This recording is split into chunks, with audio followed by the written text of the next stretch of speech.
नमस्कार दर्शकों, जेके प्राइम में आपका स्वागत है। मैं हूं विनोद कुमार। दर्शकों, सियासत में सब कुछ जायज है और ऐसा ही कुछ आजकल दिख रहा है।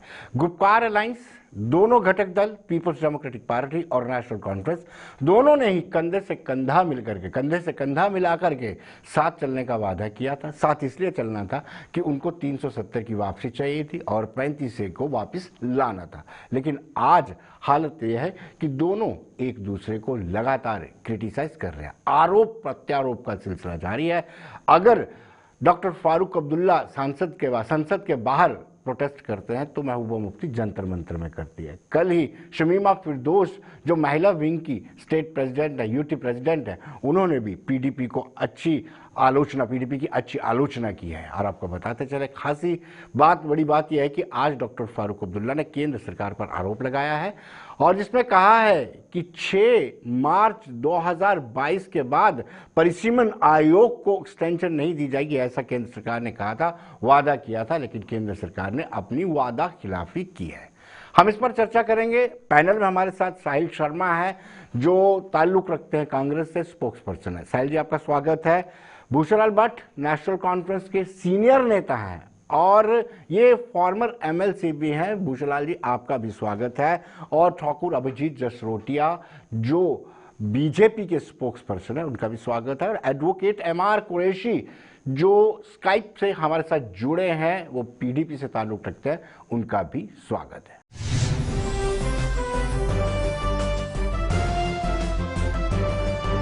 दर्शकों, पहले हम आपको बताते हैं कि डॉक्टर फारूक अब्दुल्ला ने किस अंदाज में कहा कि केंद्र सरकार ने हमारे साथ वादा खिलाफी की। से वादा किया गया था कि डिलिमिटेशन हो जाएगी तो इलेक्शन आएगा, और उनसे कहा गया था कि साहब आपको हम 6 मार्च तक आपको टाइम देते हैं और ये एक्सटेंड नहीं होगा।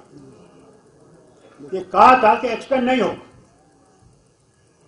कल पार्लियामेंट में, अफसोस मैं यहां था तो मैं वहां उठ के बोल देता, साहब आपने हमसे वादा किया कि 6 मार्च एंड है और रिपोर्ट आएगी।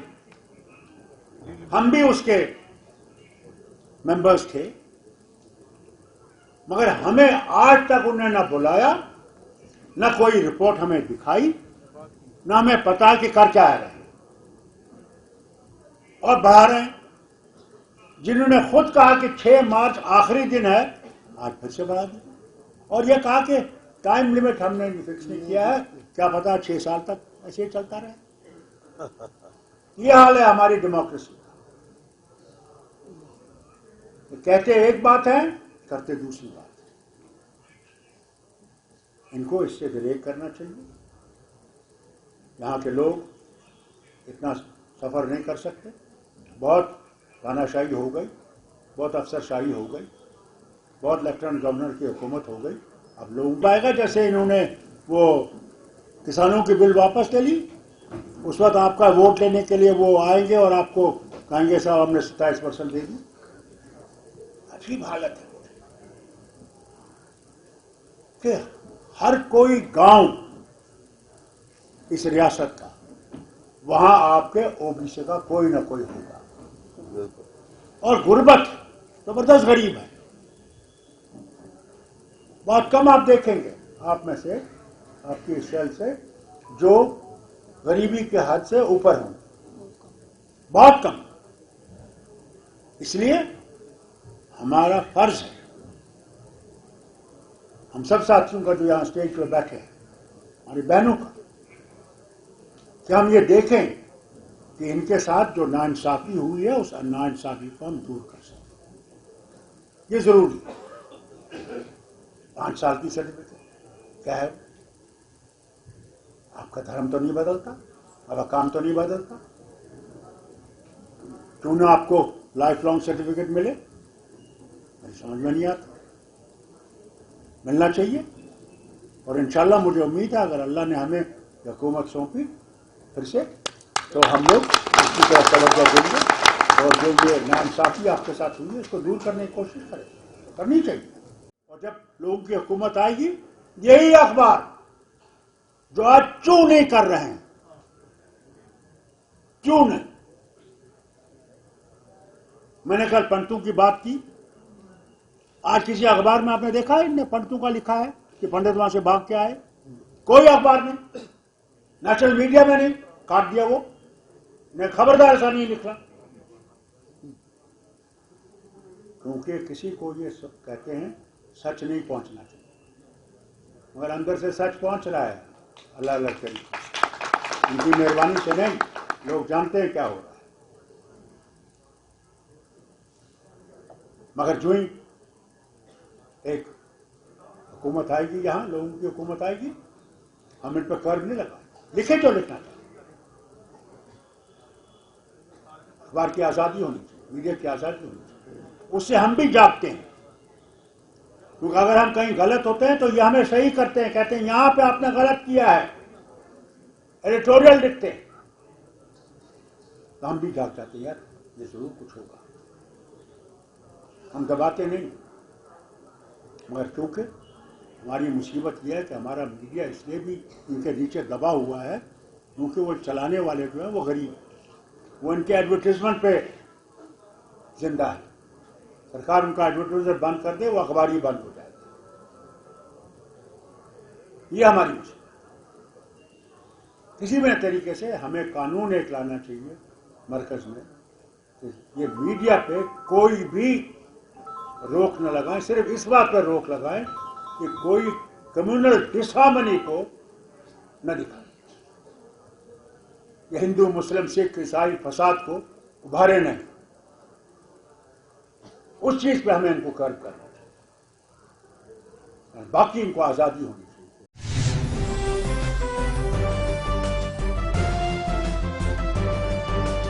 हमने उनको बताया कि इसका बेनिफिट क्या होता है अगर आप लोगों के साथ कुछ नाइंसाफी हुई है, उसका इंसाफ अगर इतने सालों के बाद किसी ने दिलाया तो केवल और केवल भारतीय जनता पार्टी ने दिलाया। इन जैसी पार्टी ने केवल और केवल खोखले आश्वासन, केवल और केवल खोखले वादे किए हैं लोगों के साथ। एक और जिक्र किया था मैंने कि जब गुपकार अलायंस का गठन हुआ था उस दौरान इन्होंने कहा था कि हम मिलकर के दो प्रमुख घटक दल पीपल्स डेमोक्रेटिक पार्टी और नेशनल कॉन्फ्रेंस ने कहा था कि हम कंधे से कंधा मिलाकर के 370 वापस लाएंगे, 35 को दोबारा से वापस लाया जाएगा। लेकिन आज हम देख रहे हैं कि दोनों एक दूसरे पर आरोप प्रत्यारोप निरंतर लगा रहे हैं, क्या कहेंगे आप? देखिए, मुझे तो पहले भी साथियों की तो आवाज नहीं सुनी गई, कोई बात नहीं सुनी गई, लेकिन आपकी बात मुझे आई है थोड़ी सी। ये जो गुपकार को आप डिक्लेरेशन की बात कर रहे हैं, ये इसी तरह से उठाया है जिस तरह पहले था। ये गलतफहमी है कुछ मीडिया सर्कल में। मैं नहीं समझता कि किस पर्पस के लिए, जिस मकसद के लिए इसका कॉन्स्टिट्यूशन बना था, इसको बनाया गया था, वो उसी तरह से मकसद बरकरार है। अगर जो लार्जर इंटरेस्ट है जम्मू और कश्मीर के लिए, उसके लिए इस गुप्कार डिक्लेरेशन को बुला के बड़ी बड़ी मेन स्ट्रीम पार्टी जो थी वो उसमें पार्ट बनी। आज अगर आप कहते हैं तो मुझे नहीं लगता, ये छोटी मोटी बातें होती रहती है, लेकिन जब गुपकार की मीटिंग होती है तो सारे गठन जो है उसके जितनी पार्टी की गुट है और जो पार्टीज है उसमें, वो सब मिलजुल कर एक स्टेटमेंट देती है। आप बताएं कि बाहर आकर अगर कोई लीडर एनसी का कोई बात कर देता है, मिलकर के एक जगह जंतर मंतर में दोनों पार्टियां धरना नहीं दे सकती थी। डॉक्टर फारूक अब्दुल्ला अपने 3 सांसदों के साथ दिल्ली में खड़े होते हैं तो फिर महबूबा मुफ्ती जंतर मंतर चले जाती हैं। देखिए मैं बताऊं आपको कि जंतर मंतर पर गुपकार ने कोई डिक्लेयर नहीं किया था कि जाएं। अगर वहां पीडीपी की लीडर वहां दिल्ली में किसी कनक्लेव के लिए गई हुई थी किसी मीडिया में, तो उसके बाद उनका अपना, अगर हम कह के जाते कि भाई हम वहां धरना दे रहे हैं, हमें जाने कौन देता? गुपकार डिक्लेरेशन कौन जाने देता वहां चलने के लिए? मुमकिन है लीडरशिप की वो गुपकार ने डिक्लेयर भी नहीं किया था कि हम वहां का जंतर मंतर में जाके देंगे। आपने अपनी पार्टी की मंशूर को चलाने का तो हर को उसको क्या है, डिक्लेरेशन जो है गुपकार की वो लार्जर इंटरेस्ट में, बड़े इंटरेस्ट में, और वो मकसद अभी हमें पूरा करना है। जी आपको रोकूंगा, ये अभिजीत जी इसका रिप्लाई देना चाहते हैं।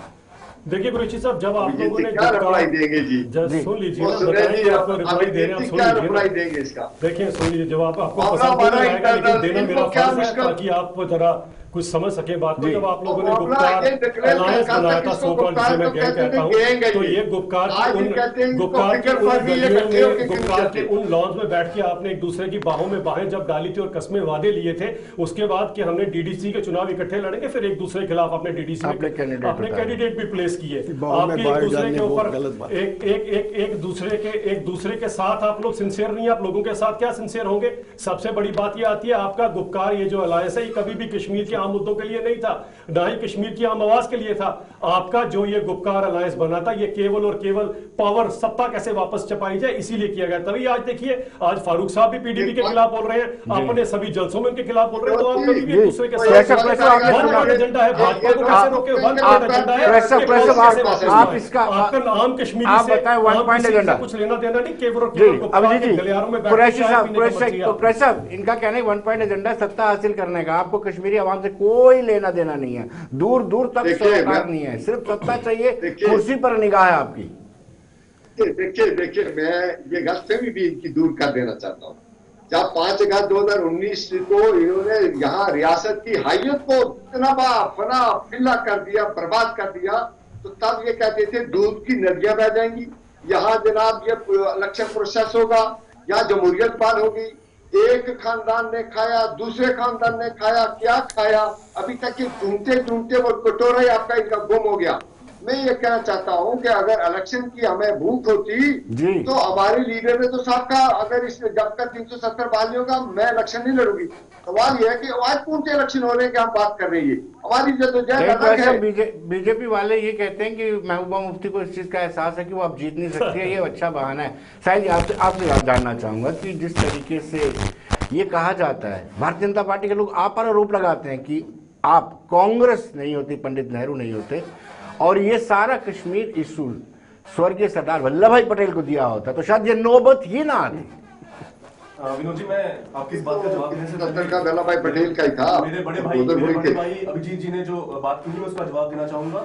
देखिए, भारतीय जनता पार्टी की राजनीति की जो बुनियाद है वो है झूठ फैलाना और झूठ बोलना। इन्होंने जगमोहन की बात की, इन्होंने कहा कि कश्मीरी पंडित निकालेंगे और उसका जो इल्जाम हम पर लगाया।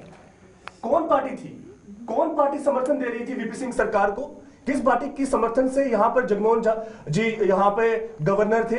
ये मुफ्ती मोहम्मद सैयद किस पार्टी की सपोर्ट से, मुफ्ती मोहम्मद सैयद किस पार्टी के सपोर्ट से या गवर्नर बैठे? क्या आपने उस समय उस सरकार से समर्थन वापस लिया?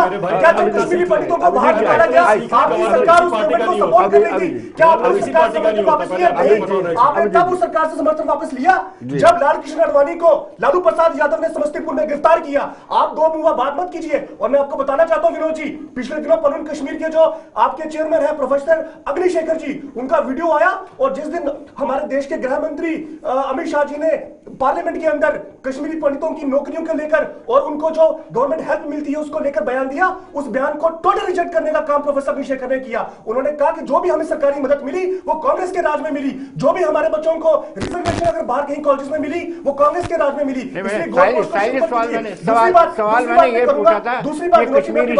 कश्मीर इशू को प्रोसा किसने? मैं आपको भाजपा वाले कहते हैं। मेरे बड़े भाई ने एक बात और कही, उन्होंने रिफ्यूजीज की बात की, वाल्मीकि समाज की बात की। मैं यहाँ रिफ्यूजी बैठा हूँ, मैं रिफ्यूजी समाज से संबंध रखता हूँ, 1947 का रिफ्यूजी हूँ। हमारे टाइम कांग्रेस और एनसी के टाइम जो एक कॉम्पेंसेशन बना, उसमें हमारी कॉम्पेंसेशन में जो हमारी रिकमेंडेशन थी कि पर फैमिली को 30 लाख रुपया दिया जाएगा, जिसको पार्लियामेंट्री कमेटी ने भी माना। इन लोगों ने क्या किया जब इनकी सरकार बनी? इन्होंने रिकमेंडेशन लास्ट कैबिनेट की मीटिंग में इन्होंने कहा सर, इन्होंने कहा कि रिफ्यूजियों को बहुत कुछ मिला हुआ है। ये इनकी कैबिनेट सब कमेटी थी जिन्होंने ये कहा। इसलिए इस तरह से मुद्दों को कहना चाहता हूं कि इन्होंने पंडित नेहरू की बात की। जो आपका सवाल था, मैं ये बताना चाहता हूं कि अगर जब सबसे पहली बात कि जम्मू कश्मीर के मुसलमानों ने, जम्मू कश्मीर की मेजॉरिटी जो पॉपुलेशन थी, उन्होंने मोहम्मद अली जिन्ना की टू नेशन थ्योरी को रिजेक्ट किया और उन्होंने महात्मा गांधी के भारत को चुना, उन्होंने पंडित नेहरू के भारत को चुना। और अगर आज जम्मू कश्मीर हिंदुस्तान के साथ है, हिंदुस्तान का हिस्सा है, वो सिर्फ और सिर्फ पंडित नेहरू की वजह से है। सरदार पटेल भी हमारे हैं, पंडित नेहरू भी हमारे हैं। और रीजनल पॉलिटिकल पार्टीज कश्मीरी आवाम को मिसलीड करती रहेंगी, कभी ड्यूल करेंसी के नाम पर, अब 370 और 35 से नया पैंतरा मिल गया है। क्या विकास के नाम पर इलेक्शन नहीं हो सकती? क्या विकास के नाम पर आप पब्लिक को अपने साथ नहीं जोड़ सकते? देखिए, सिर्फ भावनात्मक इशू लेकर के आते हैं आप। अफसोस होता है। देखिए ये पॉलिटिकल मसले हैं जी, आप इनको छुपा नहीं सकते, ये तावारीख है, हिस्ट्री है ये जी। अभी इन्होंने हमारी बात की, पंडितों को जो निकलना पड़ा जी, रियासत निकाला गया। जम्मू कश्मीर जिसको स्पेशल स्टेटस में पहले था कि यहाँ फौज हमारी रक्षा करेगा बॉर्डरों पे जी। एंड बॉर्डरों पे फौज नाकाम।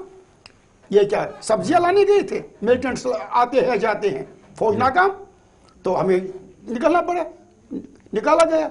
मिलिटेंसी आई कहां से? आपको निकलना पड़ा या निकाला गया, ये दो अलग वर्ड्स हैं। आप एक कश्मीरी पंडित देखिए जब रिप्रेजेंटेटिव भी हैं और नेशनल कॉन्फ्रेंस के देखिए स्टार्ट में कश्मीरी पंडितों को चुन चुन के मारा गया जी, बहुत सारे कम संख्या में, लेकिन उसके साथ लिस्ट निकल गया।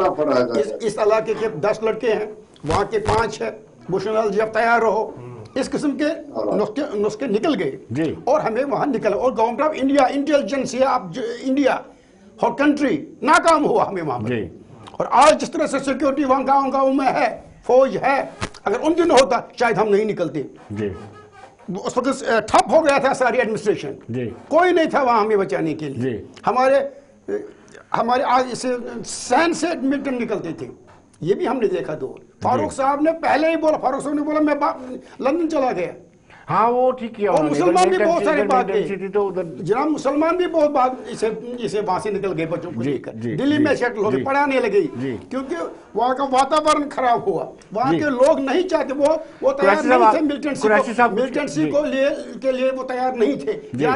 आप कुछ कहना चाहते थे? एक मेरे दोस्त को कहा गया लड़का दे दो मिलिटेंसी की, उसने बोला पैसा दूंगा, लड़का नहीं भेजूंगा। जी जी, कुरैशी साहब आप बताएंगे। मैं ये कहना चाहता था कि 5 अगस्त 2019 के वक्त भी और उसके बाद भी यहाँ जो दिल्ली सरकार या दिल्ली से जो कहते हैं दिल की दूरी और दिल्ली की दूरी जी वो कम नहीं हुई, बल्कि ये बात जरूर हुई कि यहाँ डेमोक्रेसी को बहाल करने के बजाय इन्होंने एक प्रॉक्सी पार्टियां खड़ी कर दी। पहले पीडीपी को तोड़ा, फिर नेशनल कॉन्फ्रेंस को तोड़ा, अब कांग्रेस को तोड़कर एक जमातें अलग अलग की करने की कोशिश। ये डेमोक्रेसी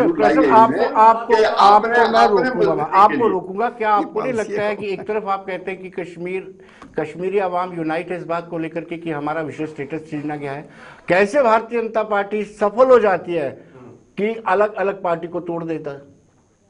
लेकिन उन पार्टियों का जो अवाम ने जवाब दिया वो भी तो आपके पास है ना। अब ये कहते तोड़ने का प्रयास किया, एक पार्टी बनाई तो उसका असर क्या हुआ डीडीसी के इलेक्शन में। अब दूसरी बनाई, जब वो उनका अंदर रखा, अब दूसरी पर नजर हो गई, अब तीसरी पर नजर आए, वो तो अवाम फैसला करेगी जब आप। लेकिन अवाम ने, अगर आपको पता है अवाम आपके हित में है तो आप इतना भयभीत क्यों हैं? अगर अवाम ने डीडीसी के इलेक्शन में उनको आईना दिखा दिया तो फिर पीपल्स डेमोक्रेटिक पार्टी क्यों डर रही है?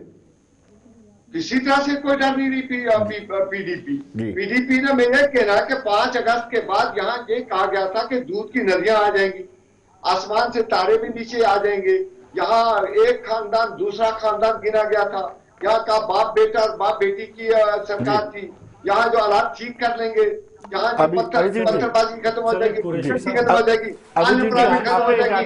वाकई लोगों में नाराजगी है। नाराजगी बरकरार इस बात को लेकर के कि आपने वादे बड़े किए थे लेकिन उन वादों पर आप खरे नहीं उतर पाए।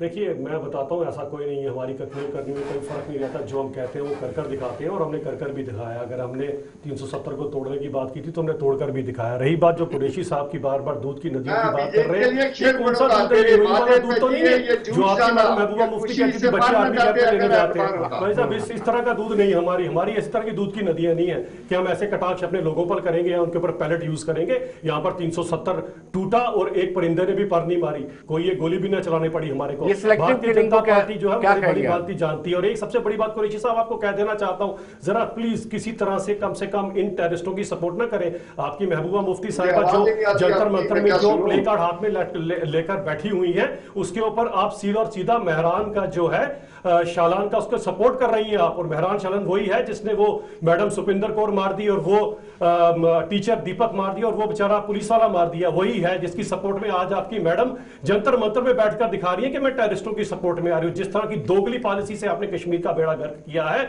उसके लिए अगर आप आज टेररिस्टों की सपोर्ट करेंगे और आप उन लोगों की भी सपोर्ट करेंगे जो हमारे टॉप को धमकी देते हैं, तो हम बिल्कुल बर्दाश्त नहीं करेंगे। हमें टेररिस्ट और ट्रेटर दोनों का इलाज भली भांति करना आता है और हम इसमें सक्षम है बड़ी जल्दी, और हमने कर भी दिया है। और आने वाले वक्त में आपको नजर आ जाएगा कि दूध की नदियां क्या होती है। थोड़ा इत्मीनान रखिए, ये वो दूध नहीं है जो आप आर्मी कैंप में ढूंढ रहे थे। जी, मैंने भूषण लाल जी आपसे पहले भी पूछा था कि कब तक ये भावनात्मक इशू लेकर के आप कश्मीर के बीच में जाएंगे। क्या आपको नहीं लगता है कि वहां नहीं, हम तो आपने कल देखे, हमें रेजोल्यूशन देखे, आपने रेजोल्यूशन में टॉप में रखा है, बेरोजगारी का देखा, 370 की वापसी टॉप में रखा है वो भी है। देखिए, जब आवाम को ये नहीं दिखाएंगे कि जो वक्त चला गया वापस नहीं आता है, मामला कोर्ट के विचाराधीन है, क्यों बार बार उकसा रहे हैं पब्लिक को? हमने नहीं कहा, हमने भी कहा वो कोर्ट में है, हम लड़ रहे हैं, मतलब ऐसी बात नहीं है। लेकिन लोग तो हमें पूछ रहे हैं व्हाट हैपेंड टू 370। हमने कहा आपका इज्जत मेरा इज्जत, 370 और जम्मू कश्मीर का इज्जत हमने बोला है। ये एक दुल्हन थी जम्मू कश्मीर, इस दुल्हन के सारे गहने उतार दिए गए, इसका नगा किया गया। यह कहते थे हिंदुस्तान का ताज है, आप ताज में जितने भी वो विभूषण थे वो निकाल दिए। हम कहते हैं ये है दुल्हन, इसको अपने जेवर वापस दे दो। हम हिंदुस्तान, हमने कल भी डॉक्टर साहब ने कहा हम हिंदुस्तान के साथ हैं, हम इस मुल्क के साथ हैं, हम गांधी जी के मुल्क के साथ हैं, हम नेहरू जी के मुल्क के साथ हैं, हम हिंदुस्तानी लोगों के साथ हैं, डेमोक्रेसी के साथ है, सेकुलरिज्म के साथ है। हम कहते हैं अगर हमारे वो गहने आपने उतार दिए वापस करो। मैं एक बात भूषण, गहनों से चमकती है दुल्हन। एक बात मैं कहना चाहता हूं विनोद जी, बाकी आभूषणों का पता नहीं, लेकिन भूषण जी जैसा आभूषण तो इनके पास है ही है जो इनको सपोर्ट कर रहा है, जबकि इनकी बेचारों की खुद के कश्मीरी पंडितों के साथ इतना किस तरह का व्यवहार हुआ और किस तरह से बेचारे अपने घर से बेघर हो गए। खैर, तो मैं इनके बारे में तो नहीं कहूंगा, लेकिन फारूक अब्दुल्ला साहब का एक बयान मुझे बड़ा बुरा लगा। उन्होंने ये कहा कि कौन सी पार्टी ने जम्मू कश्मीर हिंदुस्तान को बेच दिया। तो मैं पूछना चाहता हूँ फारूक साहब, क्या जम्मू कश्मीर हिंदुस्तान नहीं था? आप पाकिस्तान की किसी रियासत के मुख्यमंत्री रहे हैं क्या यहाँ पर? जब आप इस तरह के मैं गलत वर्ड नहीं यूज करना था, लेकिन जब इस तरह के आप एक बयान यूज करते हैं तो पूरे हिंदुस्तान के 135 करोड़ के दिलों को आप जो है उनमें वो छन्नी कर देते हैं उन दिलों को, और उन दिलों से आहें निकलती हैं। यही आहें हैं, इनका कारण एक दिन ऐसा ना आए कि आपकी पार्टी का भी वही हाल हो जाए जो कांग्रेस का आज हुआ। वाइड लीडर है जिसे इस मुल्क पे भरोसा है और देश पे भरोसा है। हाँ, उसे बीजेपी भरोसा नहीं हो सकता, बीजेपी ने उसका भरोसा हासिल नहीं किया, बीजेपी ने वालों ने बीजेपी ने उसका भरोसा हासिल नहीं किया। स्टेट को बोलते हो कि हिंदुस्तान को हमने बेच दिया। तो साहिल, आप हमें बताइए कि भाजपा वाले कब तक बरगलाते रहेंगे, आवाम को कब तक बरगलाते रहेंगे? हम सब जानते हैं कि ऑलमोस्ट 370 डिल्यूट हो चुका था। देखिए कब तक ऐसी बात है कि भारतीय जनता पार्टी वाले ये भी एक कॉन्स्टिट्यूशन का पार्ट है, उसकी डिमांड भी करना, वापस ही करना भी कॉन्स्टिट्यूशन की बात है। आप अगर इसको कोई एंटी नेशनल या पाकिस्तान के साथ जोड़े या चाइना के साथ जोड़े, बदकिस्मती है। आप कहते हैं बावना के जो जज्बाती इशू को लेकर पीडीपी और एनसी काम कर रही है, ये बात गलत है, क्योंकि ये एक हमारा जदोजहद थी। अगर आज इशू जो मुल्क के इलेक्शन होते हैं तो वो किस पेज पर होते हैं, लेकिन मैं समझता हूं कि हम उन बातों को छेड़कर ये कहना चाहते हैं कि अगर 3 बिल जो एग्रीकल्चर फॉर्म वापस हो सकते हैं तो मामला तब भी सुप्रीम कोर्ट में पेंडिंग था। अगर आज भी अगर जम्मू और कश्मीर अकेली रियासत रियासत नहीं है, ये एरिया नहीं है जो ये डिमांड कर रहा है कि हमें भी अपने स्टेटस बहाल करो, जिस तरह हिमाचल का है, क्या आपने नागालैंड में ड्यूल स्टैंडर्ड रखा हुआ है, ये सेंट्रल जो स्टेट्स है उनके लिए। साहिल जी आप बोल रहे हैं? जी, मैं आपने कहा सवाल की कब तक ये बर्बाद रहेंगे? 70 साल साहब मुझे आपकी बात रखने दीजिए। 70 साल जम्मू कश्मीर को, पूरे हिंदुस्तान को 370 के नाम पे बरगलाते रहे। उसके बाद इलेक्शन से पहले कहा कि बाप बेटी चोर है, बाप बेटा चोर है, फिर उनके साथ सरकार बनाई, फिर उनके साथ सरकार में भी भारतीय जनता पार्टी के लोग आ गए। मैं आपको बताना चाहता हूं, जिस दिन 5 अगस्त 2019 को 370 जब भारत सरकार द्वारा तोड़ी गई, उसके 2 या 3 दिन के बाद डॉक्टर निर्मल सिंह जी का एक ट्वीट है जिसमें डॉक्टर निर्मल सिंह जी कहते हैं कि जम्मू कश्मीर की भूमि की सुरक्षा होनी चाहिए, जम्मू कश्मीर की नौकरियों की सुरक्षा होनी चाहिए। तो भैया मैं पूछना चाहता हूं कि आर्टिकल 370 में था क्या? आर्टिकल 370 जम्मू कश्मीर के लोगों को जमीन में सुरक्षा देता था। सही समय का अभाव, सिंपल पे सुरक्षा देता था। सिंपल इतना बता दीजिए कांग्रेस क्या चाहती है, कांग्रेस क्या चाहती, 370 वापिस आए, 35 वापिस आए, इतना बता दीजिए। मैं बता करूंगा जो हम चाहते हैं वो हमारा 6 अगस्त 2019 का रेजोल्यूशन है, वो कांग्रेस वर्किंग कमेटी का रेजोल्यूशन है, वो किसी से छुपा नहीं है, वो पूरी दुनिया के सामने है कि जम्मू कश्मीर के अधिकार जम्मू कश्मीर को मिलने चाहिए, जम्मू कश्मीर की नौकरियां जम्मू कश्मीर के लोगों के लिए रिजर्व होनी चाहिए और जम्मू कश्मीर के लोगों का हक होना चाहिए। समय का अभाव है, आप हमारे कार्यक्रम में, भूषण जी आप हमारे कार्यक्रम में, आपका भी बहुत बहुत शुक्रिया। अभिजीत जी आपका भी शुक्रिया। कुरैशी साहब आपका भी हमारे साथ जुड़ने के लिए बहुत बहुत शुक्रिया। तो दर्शकों बने रहिए देश दुनिया की खबरों के लिए और मुझे दीजिए इजाजत। नमस्कार।